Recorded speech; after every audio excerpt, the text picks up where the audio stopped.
Un hombre baja del escenario a un cantante a media canción. No grita, no usa el micrófono.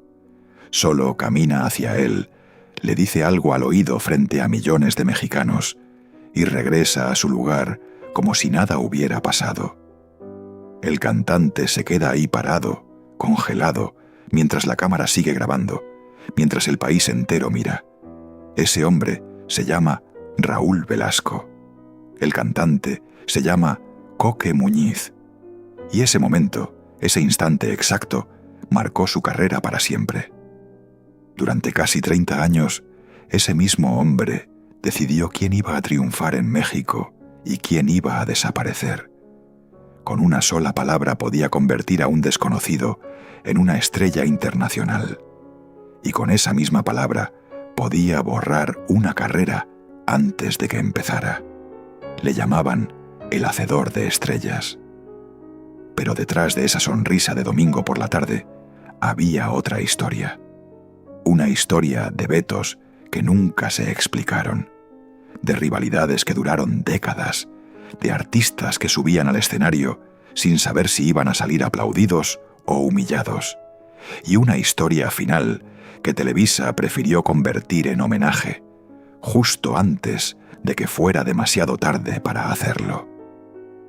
Hoy vas a descubrir 4 cosas que muy pocos conocen sobre Raúl Velasco.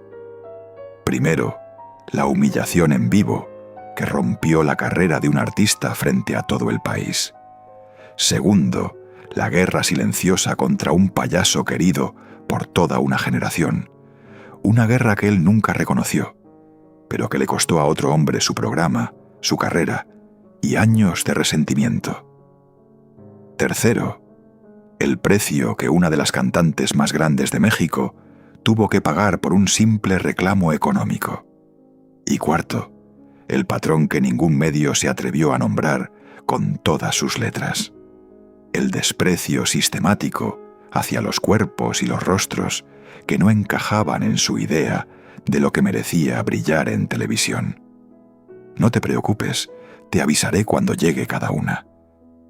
Pero si te vas antes del final, te pierdes lo que verdaderamente pasó el día que Raúl Velasco perdió todo. Cómo terminó tocando puertas que nadie le abría.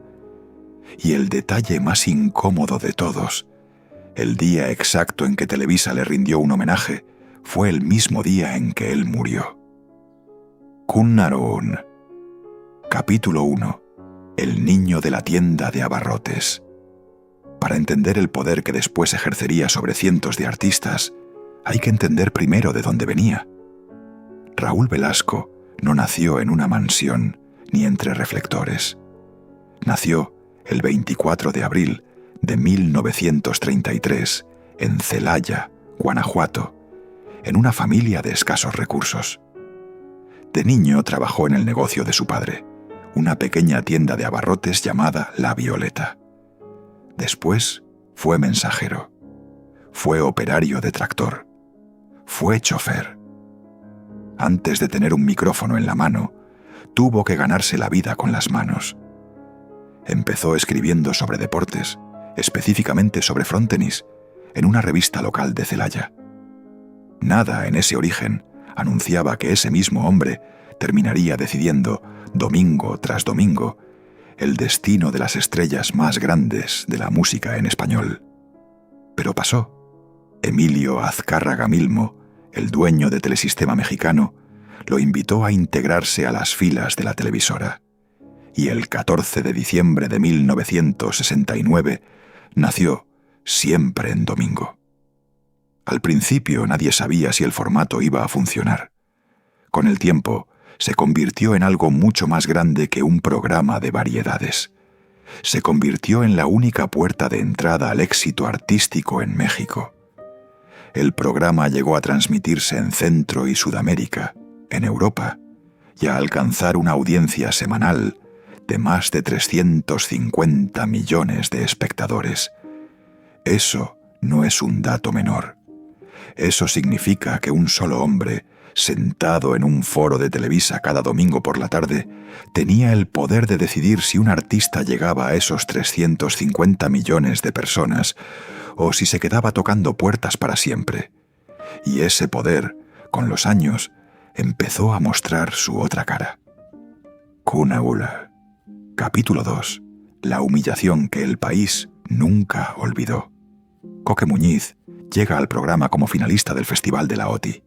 Es joven, está nervioso y sabe que esta presentación puede cambiar su vida. Empieza a cantar. Y a media canción, sin previo aviso, Raúl Velasco sube al escenario y lo interrumpe. Le habla al oído. El público no escucha lo que le dice. Solo ve la escena, al conductor tomando el control y al cantante quedándose ahí, sin saber qué hacer, mientras millones de personas presencian su humillación en tiempo real. Después, frente a las cámaras, Velasco explica su versión. Dice que solo estaba pidiendo justicia y equidad para todos los participantes del festival, insinuando que Muñiz había cantado con playback. Coque lo negó siempre, pero la explicación llegó después. La humillación ya había pasado, en vivo, sin editar, sin segunda oportunidad. Y eso fue lo que la gente recordó durante décadas. Ese momento no fue un accidente aislado ni un mal día. Fue la primera señal pública de algo que se repetiría una y otra vez a lo largo de casi 3 décadas.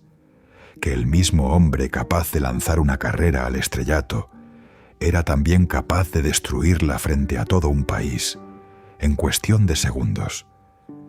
Pero lo que pasó con Coque Muñiz fue apenas el principio, porque hubo un hombre que durante años mantuvo con Velasco una guerra que nunca se resolvió y que terminó costándole absolutamente todo. Cunagula. Capítulo 3. El payaso y el presentador. Era un domingo de 1977. Un comediante originario de Monterrey, disfrazado de payaso, caminaba por los pasillos de Televisa buscando su oportunidad. Se llamaba Ricardo González, aunque todo México lo conocería como Cepillín. Había llegado a la capital gracias a Carmen Salinas, que lo apadrinó y le consiguió un espacio de 10 minutos en el Teatro Blanquita. Ahora quería algo más grande, un lugar en Siempre, en domingo. Buscó a Raúl Velasco directamente, se lo pidió, y Velasco se lo negó, argumentando que en su programa no entraban principiantes. Cepillín no se rindió. Otro productor de la empresa lo descubrió y lo recomendó directamente con Emilio el Tigre Azcárraga, el dueño de Televisa, y el propio Azcárraga dio la orden. Cepillín tenía que aparecer en el programa. Al domingo siguiente, Ricardo González estaba en el foro, no porque Velasco lo hubiera invitado, sino porque se lo habían ordenado. Ahí ocurrió el momento que definiría la relación entre los dos por el resto de sus vidas. Un Velasco visiblemente molesto le preguntó a Cepillín qué había hecho para conseguir ese espacio, y el payaso, sin bajar la mirada, le respondió: «Pues toqué la puerta que era, don Raúl. El domingo pasado usted no era la puerta». Esa frase no se olvidó. Ni Velasco la perdonó, ni Cepillín la retiró jamás.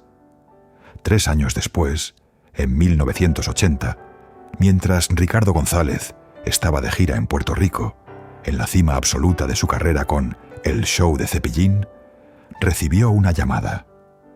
Su programa había sido cancelado, sin explicación, sin aviso previo, de un día para otro, y a partir de ese momento jamás volvieron a llamarlo para otro proyecto en esa televisora.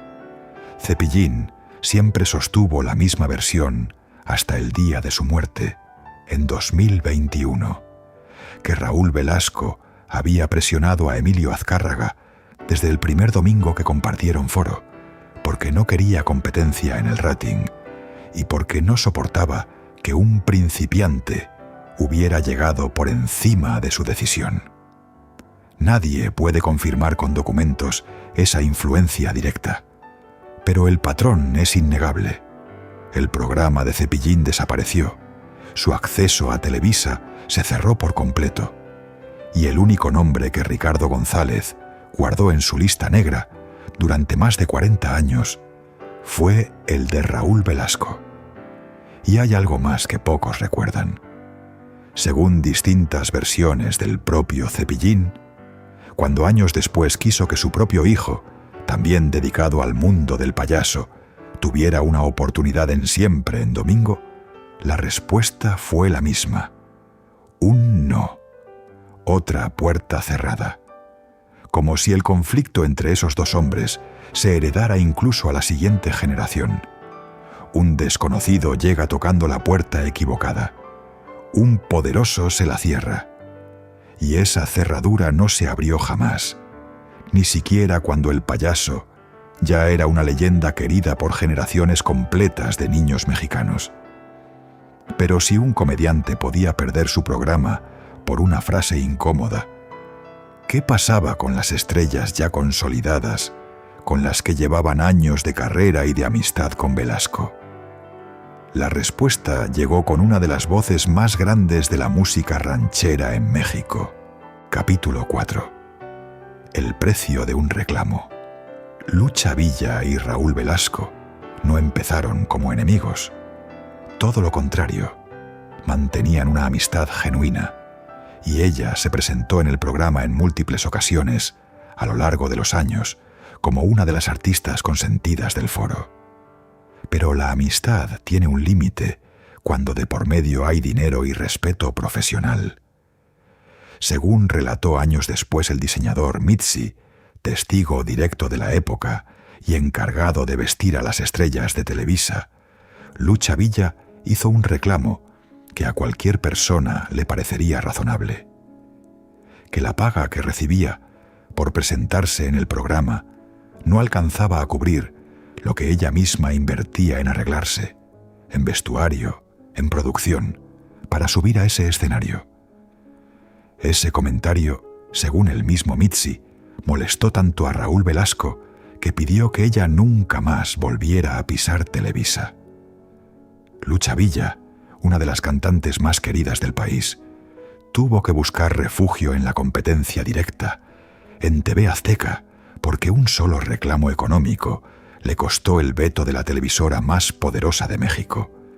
No fue un despido por falta de talento, no fue una decisión de audiencia, fue una decisión personal, tomada por un solo hombre, que podía cerrarle las puertas a una estrella consolidada con la misma facilidad con la que había abierto años de amistad. Y aquí aparece la primera gran pregunta incómoda de esta historia. Si eso le podía pasar a alguien tan querido como Lucha Villa, ¿qué pasaba con quienes ni siquiera tenían una relación cercana con Velasco? La respuesta llega con la sentencia más dura que se haya pronunciado jamás en ese foro. Guanajuato. Capítulo 5. La sentencia contra el Zorro. Fernando Villares, conocido artísticamente como El Zorro, subió al escenario de Siempre en Domingo, esperando lo mismo que cualquier artista joven, una oportunidad. Lo que recibió fue una de las sentencias más duras que se hayan pronunciado jamás en ese foro, dicha por el propio Velasco frente a cámaras, sin filtro y sin piedad. Mi opinión de Zorro se las voy a decir porque no puedo aguantarme las ganas, dijo Velasco en pleno programa. Me parece que no es una gente auténtica, que no es natural, que es demasiado sofisticado, y yo no le considero porvenir en este negocio. Perdónenme por decirlo, pero creo que no puedo darle al público gato por liebre. En un instante, frente a millones de espectadores, Velasco no solo lo despreció por su forma de ser, le sentenció públicamente que no tenía futuro en la industria, ninguna segunda oportunidad, ningún beneficio de la duda, solo el juicio de un solo hombre convertido en veredicto nacional. Pero esta vez hubo una consecuencia inmediata que en otros casos jamás llegó. un alto ejecutivo de Televisa, amigo cercano de El Zorro, regañó a Velasco por lo que había hecho. Y en la semana siguiente, el conductor tuvo que aparecer de nuevo en cámara, esta vez para disculparse públicamente. Yo pienso que cuando uno se equivoca, hay que pedir perdón, diría después. Invitó de vuelta a Fernando Villares, no tanto para que cantara, porque de cualquier forma no lo hizo, sino para ofrecerle una disculpa frente a la misma audiencia que había presenciado la humillación. Es una de las pocas veces documentadas en las que la maquinaria de poder alrededor de Velasco lo obligó a rectificar en público. La pregunta es inevitable. Si El Zorro tuvo la fortuna de contar con un amigo poderoso dentro de Televisa que exigiera esa disculpa, ¿cuántos otros artistas, sin ese contacto, se quedaron con la sentencia de Velasco pesando sobre su carrera para siempre, sin que nadie jamás pidiera perdón por ellos? Esa pregunta nos lleva de vuelta a una de las grandes cantantes de la música ranchera y a lo que le costó no quedarse callada. On Maure, capítulo 6. El reproche que Velasco no pudo evitar. Corrían los años 90. Siempre en domingo estaba en sus últimas transmisiones antes de su salida definitiva de la televisión. Joan Sebastián, ya convertido en el rey del jaripeo, llegó al programa a promocionar su tema 25 rosas. Cuando terminó de cantar, pidió la palabra. Y frente a las cámaras, sin mostrar enojo ni rencor evidente, le recordó a Raúl Velasco algo que llevaba guardado desde el inicio de su carrera. Cómo, cuando era apenas un joven soñador que rondaba los pasillos de Televisa, buscando una oportunidad, Velasco lo había rechazado una y otra vez, diciéndole que no tenía tiempo para escucharlo. El país entero fue testigo de ese reproche en tiempo real, sin editar, y lo que ocurrió después fue algo que rara vez se vio en Raúl Velasco. Pidió perdón. En cámara, frente a millones de espectadores, le dijo a Joan Sebastián que muchas veces uno cierra el corazón por las ocupaciones, pero que eso nunca debería servir de excusa para cerrarle la puerta a un ser humano. Es uno de los pocos momentos en toda la historia de Siempre, en domingo, donde Velasco reconoció, públicamente, que su poder había lastimado a alguien. Pero ese reconocimiento llegó 20 años tarde, cuando Joan Sebastián ya era una estrella consolidada y ya no necesitaba su aprobación para triunfar. La pregunta que queda flotando es la misma de siempre. ¿Cuántos artistas nunca tuvieron la oportunidad de subir a ese escenario 20 años después para reclamarle en cadena nacional? Capítulo 7. La noche que el público atacó en vivo. No todo, sin embargo, se reduce a la crueldad de Velasco. Hay un episodio que muestra la otra cara de su poder, la cara que también podía usarse para proteger. Corría 1993.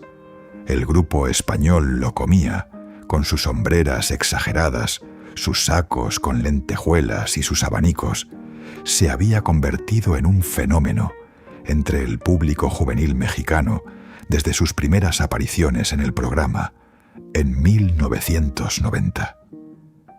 Pero esa noche de 1993, algo salió mal. Cuando Velasco los presentó para interpretar su canción, las cámaras captaron que parte del público, inconforme con la presencia del grupo, comenzó a abuchearlos y a hacerles la señal del pulgar hacia abajo. Velasco no se quedó callado.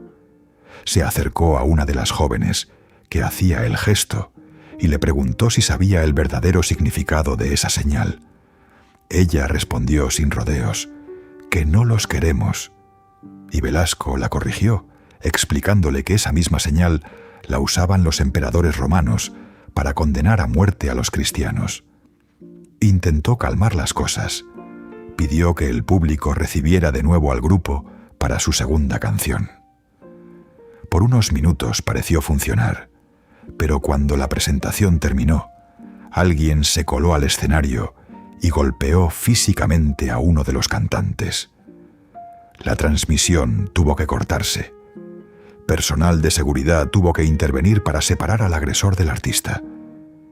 Pasaron varios minutos antes de que Velasco volviera a aparecer en cámara.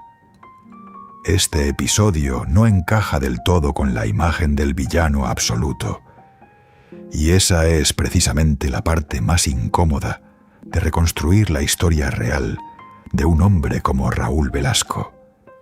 No fue solamente un tirano, ni solamente un protector. Fue las dos cosas, dependiendo de a quién tuviera enfrente, y dependiendo de qué tan bien encajara esa persona en la idea que él tenía de lo que merecía ser una estrella.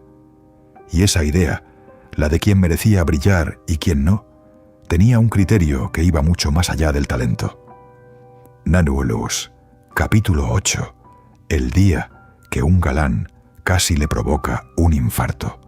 No todo en la historia de Raúl Velasco fue tensión y humillación. Hubo también momentos que muestran al hombre detrás del personaje, momentos que hoy resultan casi cómicos, vistos con la distancia del tiempo, pero que en su momento pusieron a prueba los nervios del conductor más poderoso de México. El actor Andrés García, uno de los galanes más famosos del cine mexicano, contó décadas después una anécdota que pocos podían imaginar. Durante una entrevista en vivo, Velasco le preguntó por qué nunca había filmado una escena de desnudo en el cine. García respondió, sin pensarlo dos veces, que si se lo pedían, lo haría sin problema. Y para demostrarlo, ahí mismo, frente a las cámaras, comenzó a bajarse el pantalón y la ropa interior. Velasco, en shock, alcanzó a gritar: «¡Espérate, espérate! ¡No, corte, corte!». La transmisión tuvo que cortarse de inmediato. Según el propio García, el susto fue tan grande que el conductor estuvo a punto de necesitar atención médica por la impresión. Es un respiro dentro de una historia mucho más oscura, pero también es una pieza más del rompecabezas. El mismo hombre que podía sentenciar carreras enteras con una frase, también podía perder el control frente a una broma en su propio programa familiar. El poder absoluto, resulta, no lo hacía invulnerable a que un galán le arruinara la tarde.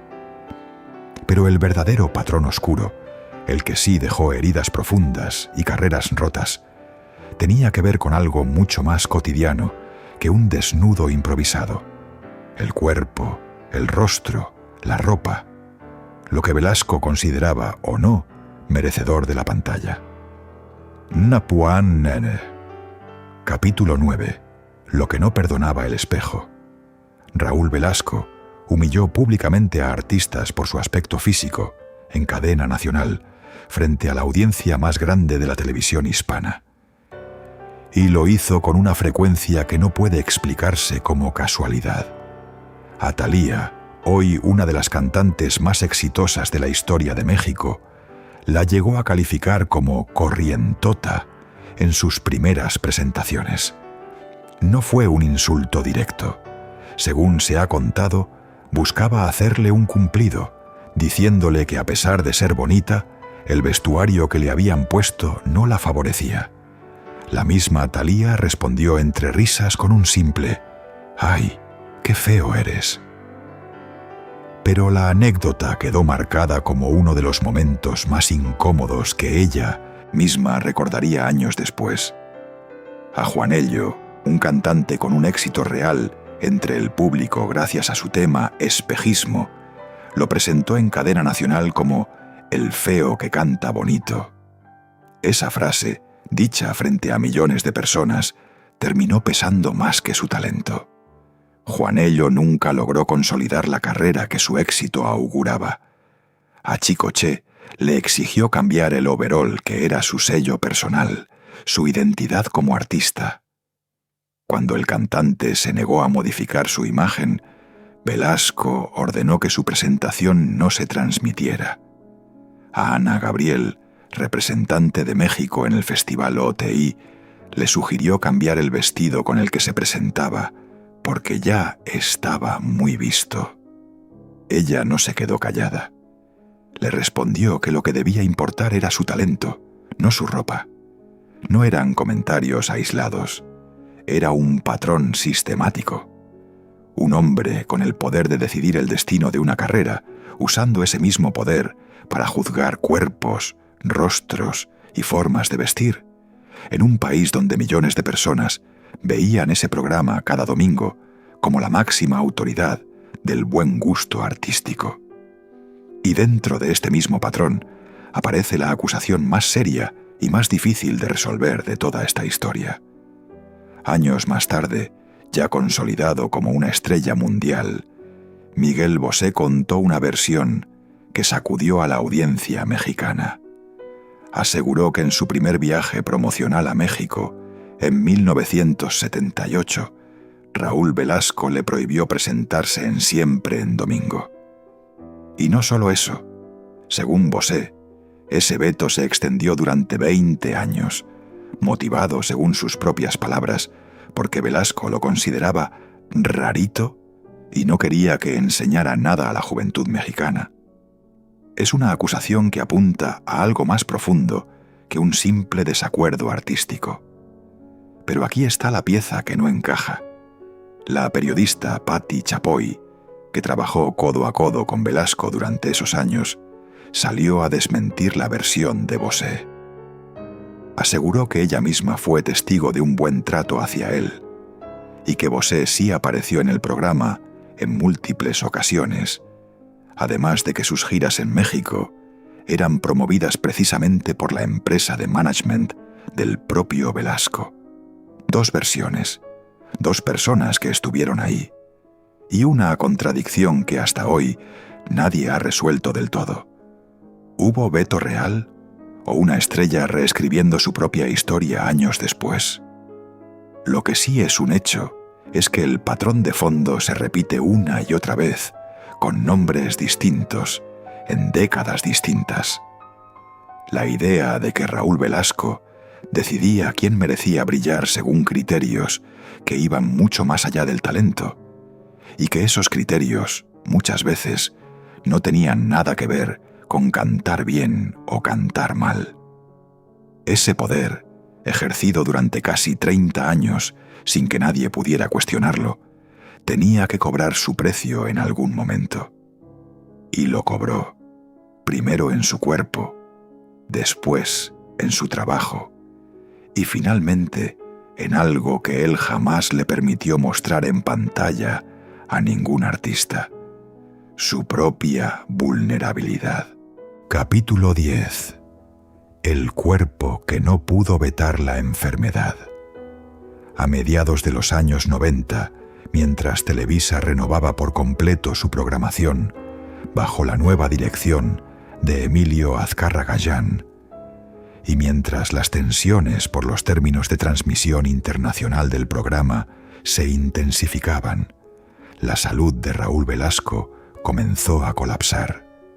Fue diagnosticado con hepatitis C, una enfermedad que derivaría en cirrosis hepática. El hombre que durante décadas decidió el destino de otros, ahora enfrentaba una sentencia que no podía negociar, ni vetar, ni cancelar de un día para otro. Buscó tratamiento en Estados Unidos. En 1998 se sometió a un trasplante de hígado, una noticia que dividió opiniones en un país donde muchos pacientes esperaban años en listas de espera, mientras él conseguía una segunda oportunidad fuera del sistema de salud mexicano. Pero los resultados no fueron los esperados. Afecciones cardíacas, dolores abdominales y otras secuelas del virus lo acompañarían durante el resto de su vida. Dejó gradualmente la conducción del programa en manos de su hija, Karina Velasco, y también contó con el apoyo de Rebeca de Alba. Y el público, ese mismo público que durante casi 3 décadas había sintonizado su voz cada domingo, empezó a notar que sin él, al frente, el programa ya no era lo mismo. La audiencia cayó. La magia se apagó. Cuando la nueva dirección de Televisa decidió recortar el tiempo al aire de siempre en domingo, a Velasco no le gustó nada la decisión. Molesto, optó por renunciar.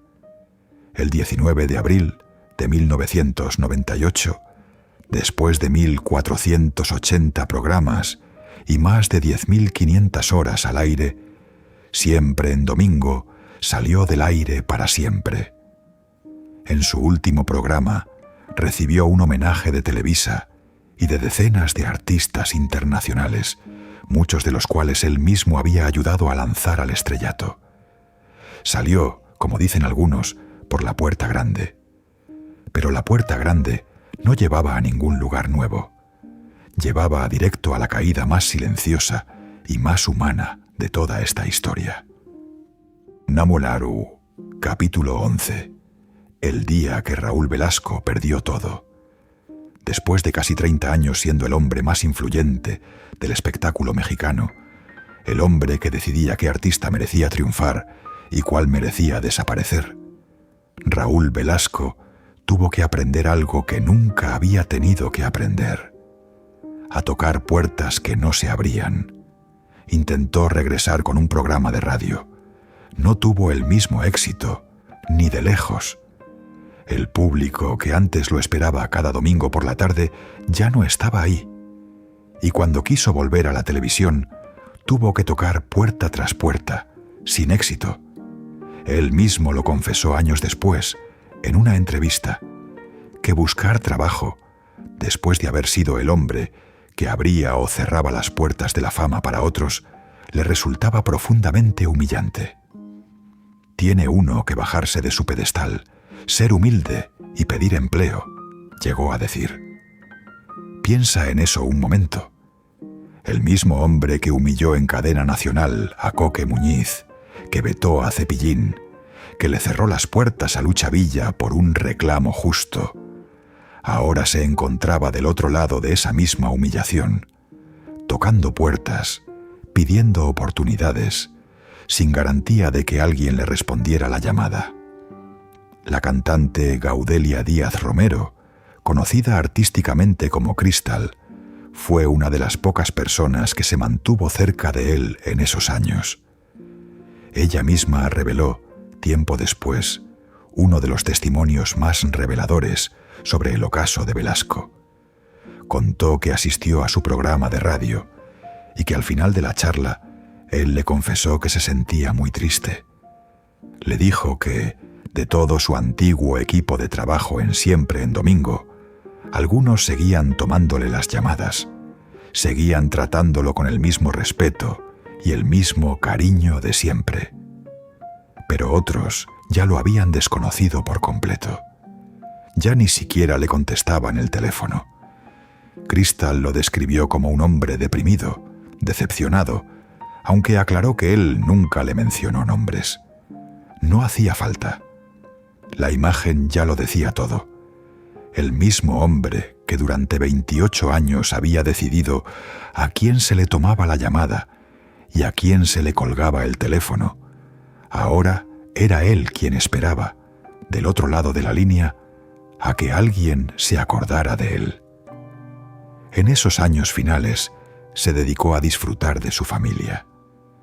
Escribió un par de libros, entre ellos Reflexiones para vivir mejor, donde reflexionaba sobre ética y vida espiritual. A pesar de sus enfermedades, seguía haciendo ejercicio. Cristal misma contó que se lo encontraba en el Parque Papagayo, en Acapulco, y que él siempre la felicitaba por mantenerse activa. Era, en apariencia, un hombre en paz. Pero por dentro, según quienes lo conocieron de cerca, cargaba con el peso de haber perdido, de un día para otro, el poder que había definido toda su identidad durante casi 3 décadas. Meses antes de morir, Televisa decidió honrarlo. Y ahí, en ese homenaje, con decenas de artistas que él mismo había lanzado al estrellato, reunidos para aplaudirlo una vez más, Raúl Velasco volvió a sentir por última vez el cariño del público. Lo que nadie sabía en ese momento es que ese homenaje, grabado el 17 de octubre de 2006, se transmitiría exactamente el mismo día en que su cuerpo dejara de resistir. Kunua. Capítulo 12. El día que Televisa se adelantó. Y aquí llega el dato que nadie te ha contado con esta claridad, el mismo que prometí al principio de este documental. El 26 de noviembre de 2006, Raúl Velasco murió en la Ciudad de México, a los 73 años, a causa de las complicaciones derivadas de la hepatitis C que arrastraba desde hacía más de una década. Ese mismo día, exactamente ese día, Televisa transmitió un homenaje a su trayectoria. Un homenaje que, según los registros, había sido grabado semanas antes, el 17 de octubre de ese mismo año. Piénsalo con calma. La televisora que él ayudó a construir, la misma empresa para la que trabajó durante décadas, decidió honrar su carrera justo el día en que su cuerpo dejaba de resistir. No un mes antes, no un año después, en un aniversario, el mismo día.